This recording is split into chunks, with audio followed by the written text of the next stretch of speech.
Welcome, ladies and gentlemen, one and all. This is a one-on-one interview with the co-host of the Alex Cuesta Show, David Cuesta.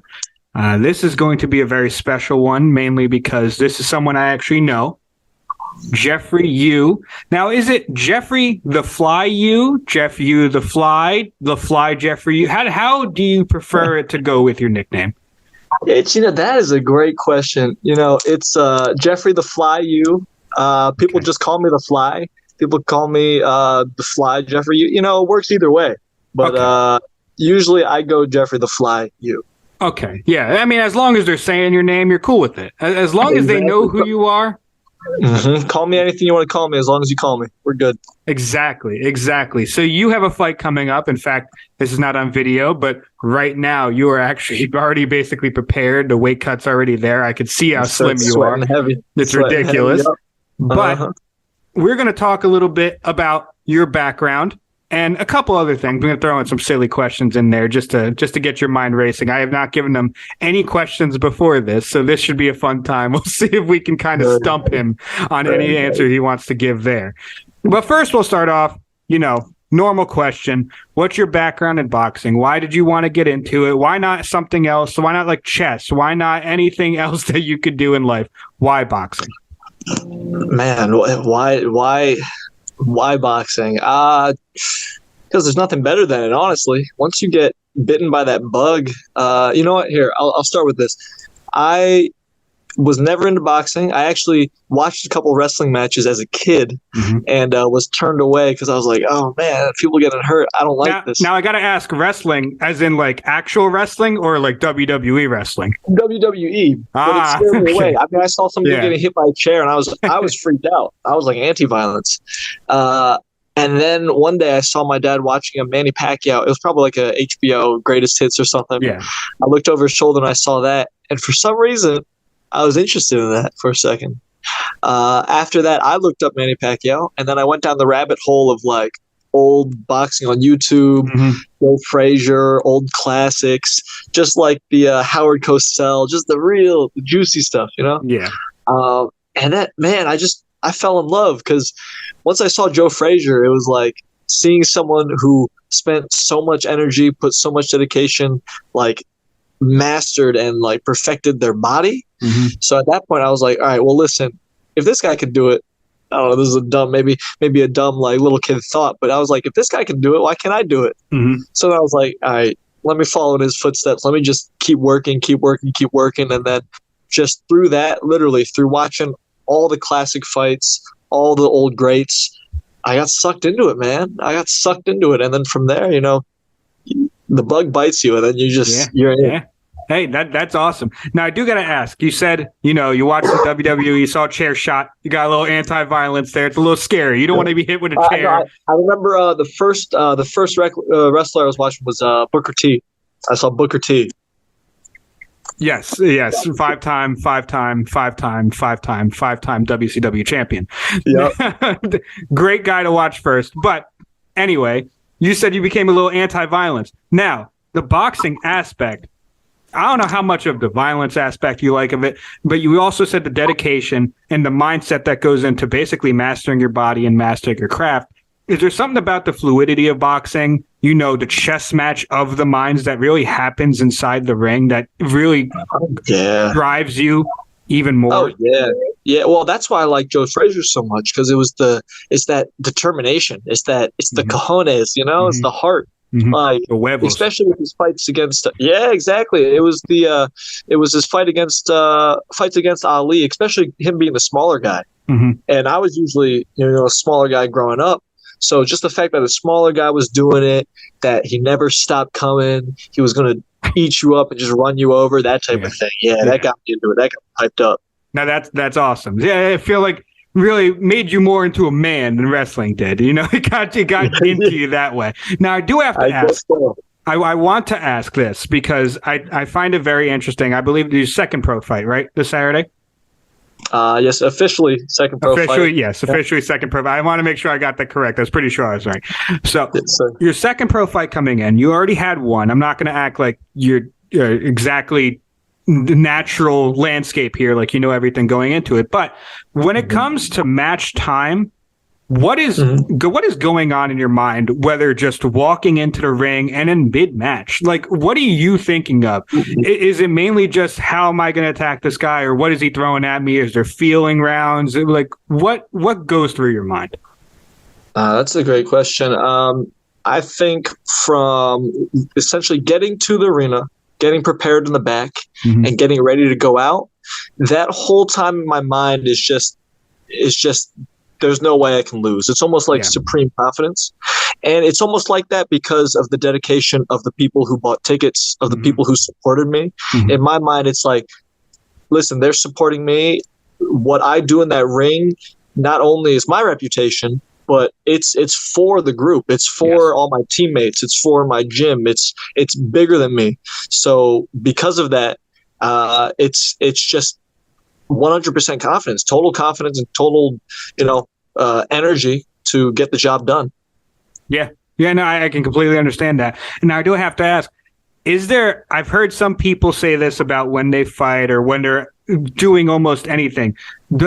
Is there a flip of a switch, or is there just a temperament that you're kind of gliding into that, you don't necessarily need to get into a certain focus for? For me, it's more of a snowball. It doesn't happen just once I get to the arena. It's hours before. We got the whole day before that nighttime fight happens. So it's a snowball. In the morning, it's sort of in my mind, but I'm more focused on being able to eat again. Yes, that's fair. Later on in the day, getting in the afternoon, it's like, okay, it's coming. Let's get more in the mind space, and then it just builds and it builds, and it's like, dude, I'm ready to go. Like, I've trained for this, and it took me a while too, because coming from the amateurs to the pros, like, I don't know if this is how other fighters feel, but there's such a distinction when they say when your title's an amateur and then your title's a pro. And I always thought there was such a distinction. But then what happened was my coach brought some pros into the gym just to spar. Yeah. I was still an amateur. I was like, shaking in my boots. These guys are pros. But then when we got in there, I whooped their ass. And I was like, all right, listen, it's just a title, the skills. Yeah, exactly. So, Yeah, no, I feel that. And that had to have made you feel good. You're whipping their ass as an amateur. I mean, and that's the thing. It just became a title. It's almost like, someone might be a supervisor at your job. That doesn't mean exactly that they're better at it than you, but they might have been here longer and they might have done some 100%. Other things. Yeah. Yep. So it's really tiered in that sense. And like you said, you gained the confidence just from being able to touch them up, coming in sparring. Now, I also want to ask this. Because you're basically in the middle, not in the middle, you're at the end of your weight cut. I know you've kind of have a formula, I believe, for your weight cut now, but what is the hardest aspect of the weight cut? Is it actually cutting the weight? Is it giving up the food that you enjoy? Is it like, what about it hurts the most, either mentally or physically? What hurts the most? Yeah, I'd say at the start of the weight cut. So if no one's ever weight cut before, the way we do it, the way body lifter or power lifters do it, the way the MMA guys do it, the way that I do it, it starts with a lot of water loading, and then you taper off the water. So when I say water load, you start by drinking like 2 gallons of water a day, and 2 gallons doesn't sound like a lot, but go ahead and try it. Yeah, it's a lot of water, man. It's probably in the bathroom most of the day. You're in the bathroom like every 20 minutes. Yeah. So I'd say the worst parts are the very beginning when you're first drinking those 2 gallons. And then the funny thing is you're getting all that water, but then the worst part of it is at the very tail end when you're doing, like, let's say a hot bath and you can't drink water. And then you're thinking back like a week earlier, man, those 2 gallons of water would be so good right now. So it's the very beginning and then the very end. It's the tightest squeeze at the very end and the big load in the very beginning. Okay. Yeah, I can imagine that's a little painful. It's a little painful to do that. Yeah, and surprisingly, food's not bad. Once you get on a roll, what do they say? You can go like X number of days without food, but you can only go like 2 days without water or something like that. I think it's like a week without food. Right, I think it's around that. Yeah, the food's not really the hard part. Of course, I'm staring at cookies right now, and they're going to be my motivation. But yeah, the food's not the hard part. And the weird thing is too, after you do a water cut like that, your body cannot eat solid foods. It's the weirdest thing. You will have like last time I did a cut. Me and my coach went to a dinner after. I had the full dinner right in front of me. It was like a pasta. It was looking so good, but I didn't even touch it. All I did was immediately drink the glass of water that the waitress gave me. She came back, refilled it. I immediately drank it again. She came back, refilled it. I immediately drank it again. And then the third time I was like, oh, she's going to think I'm a freaking weirdo. I didn't even touch some type of freak here. Exactly. I didn't even touch my food at all. I couldn't eat at least till like 1 a.m. With a weigh, so maybe 12 hours after the weigh-in. That's when I could start eating solid foods. Wow. Maybe rocking smoothies might be a better way right after. Yeah. Coconut waters, liquids. Liquid diet. Exactly. I mean, yeah. Listen, I've seen a liquid diet. My brother broke his jaw, so I was able to see what that is like. But I do another thing I want to ask real quick. Now, obviously, you had a training camp coming up to this fight, and you had a training camp coming up to your other fights. What changes from basically your normal training to, okay, I have a fight coming up. This is certain things I need to work on. Does it depend? I don't know how much film you might watch of the person that you're fighting. Does it depend on how they fight, or is it just really working your strengths? What changes from your normal everyday training to, okay, it's fight camp? Yeah, I think it's some phases. I think definitely the number one thing that changes is the intensity and the mindset. It's like you can train all the time, and you're going to be pushing yourself. You're going to be putting yourself under stress. But once you have a target, then the intensity changes, because at the end of every session, this is for a goal to beat one specific person. In terms of watching film, I watch a little bit of film, but I'm of the mindset, because I post a lot of stuff on social media. JCY the Fly, you can follow me. But I post a lot of stuff. But my mindset is, anyone that sees my footage, anyone that sees me training, they should not be able to beat me when we go in the ring. Like, I should not be so one-dimensional that you see one little video and you can beat me. So when I watch film, I mainly just watch for, a few things to be cautious of. If they have a good punch, if they're knocking everyone out with one thing, just some things to just keep in the back of my mind.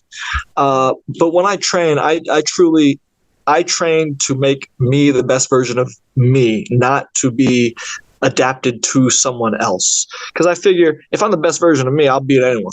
So the opponent can change on a dime. And in the pros too, someone could slip on a banana peel and they bring in a new guy too. So yeah, exactly. No, that makes complete sense.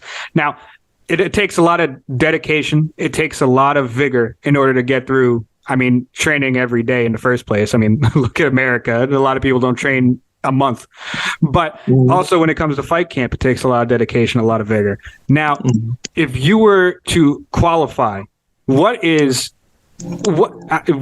probably the least liked aspect of either training or fight camp? What is something that you really feel like you have to push through, other than something else where you might actually enjoy doing a little more? Like, I don't know if you look forward to sparring sometimes, but you might look forward to sparring, but you're not looking forward to, I don't know, abs that day or something. So it's sort of like your earlier question, because for training camp, that I can usually flip on the switch. Like, it's just been my routine that as soon as I walk in that gym, my mind is focused on the gym and very focused on improvement. So I can leave any bullshit for my life at the door and I can switch on.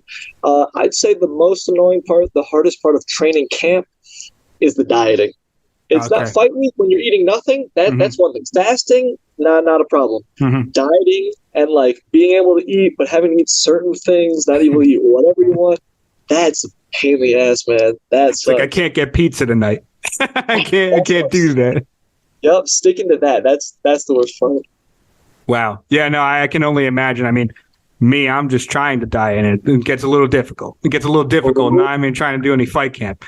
So when you I know you said you're really going in there and you're fighting not just for yourself, but for everyone behind you, everyone who supported you, everyone that got you a ticket, your coach, everyone that helps you in any way.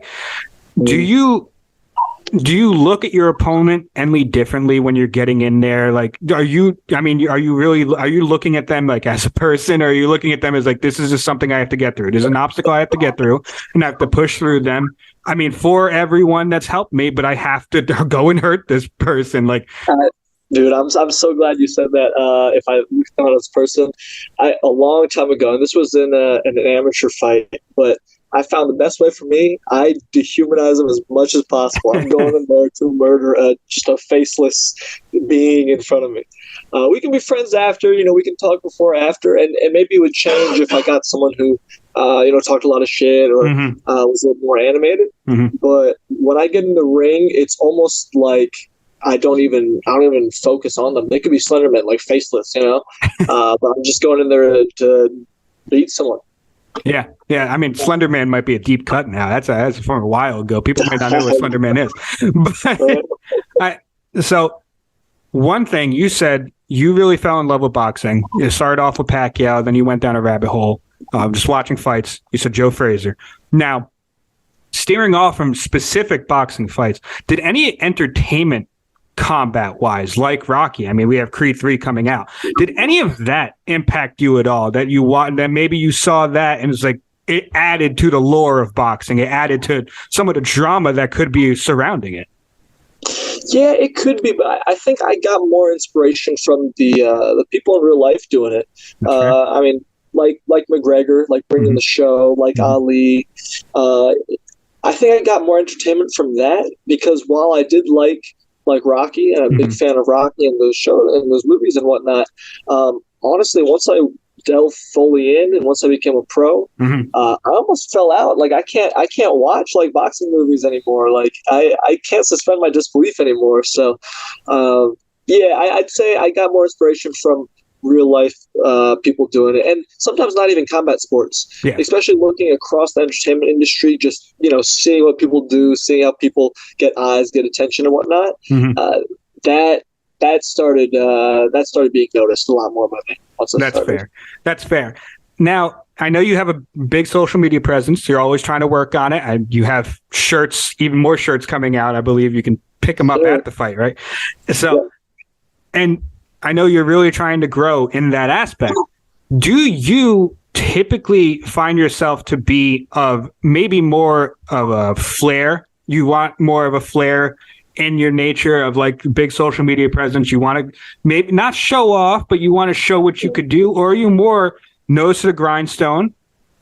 You're not exactly a natural for the flair, but you do want to put it on a little bit when you need to, but you're more of just nose to the grindstone, really get it done and get this person out of there, even if it doesn't exactly look the greatest. Yeah, I mean, I'm nose to the grindstone, but I want to give people what they want, and I'm not opposed to having fun.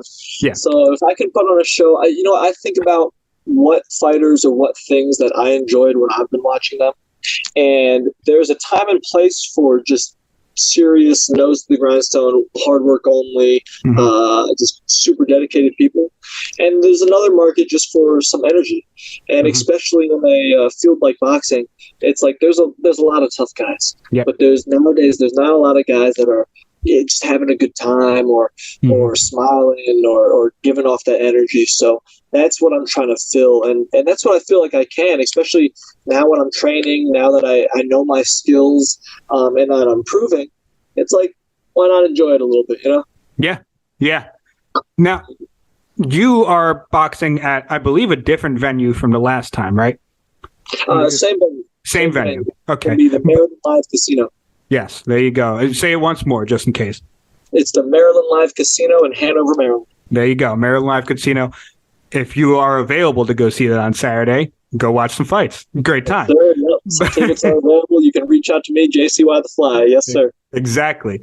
But does anything change when you change venues at all? Because I know you didn't always fight in this venue.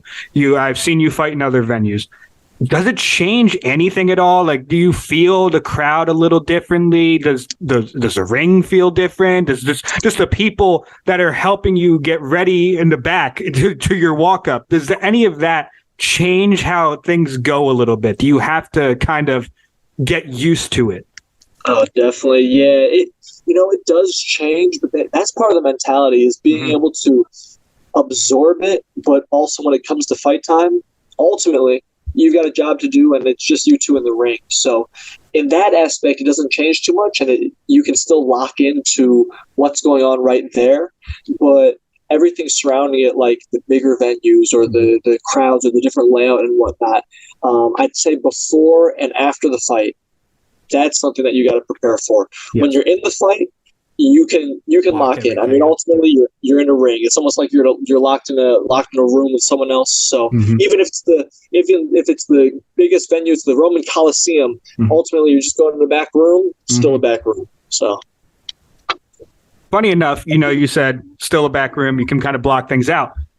How much are you able? I've always been interested in this. How much are you able to hear your coach during the fight?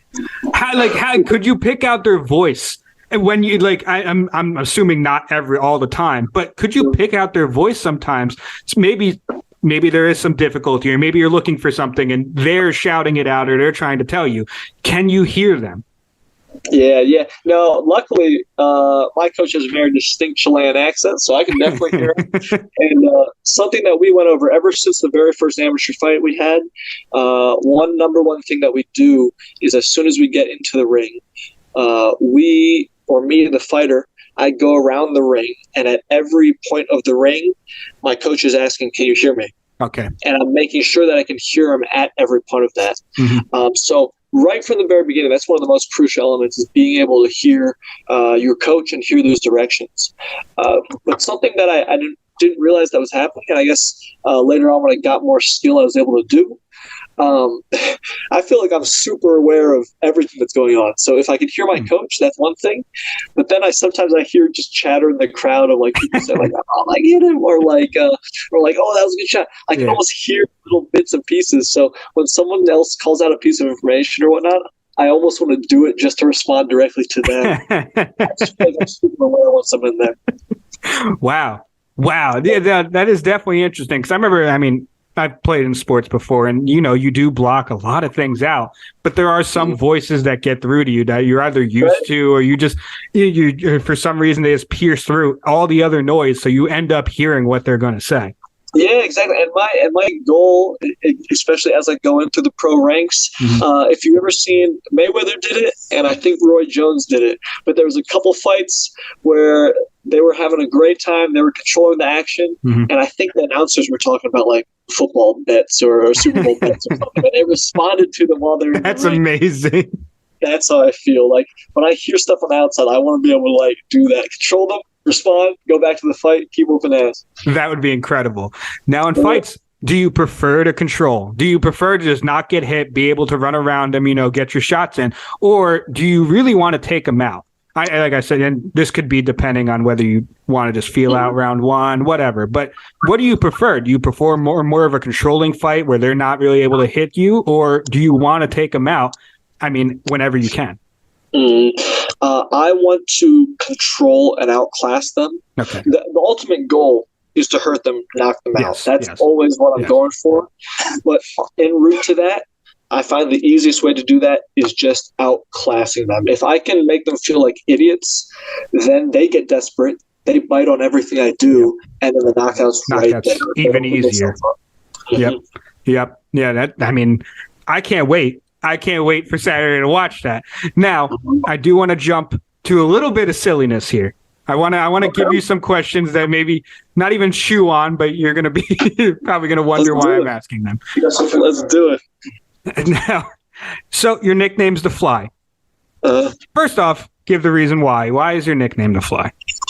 The nickname's The Fly because as I was fighting early on, my coach actually gave me that nickname. People can't hit me.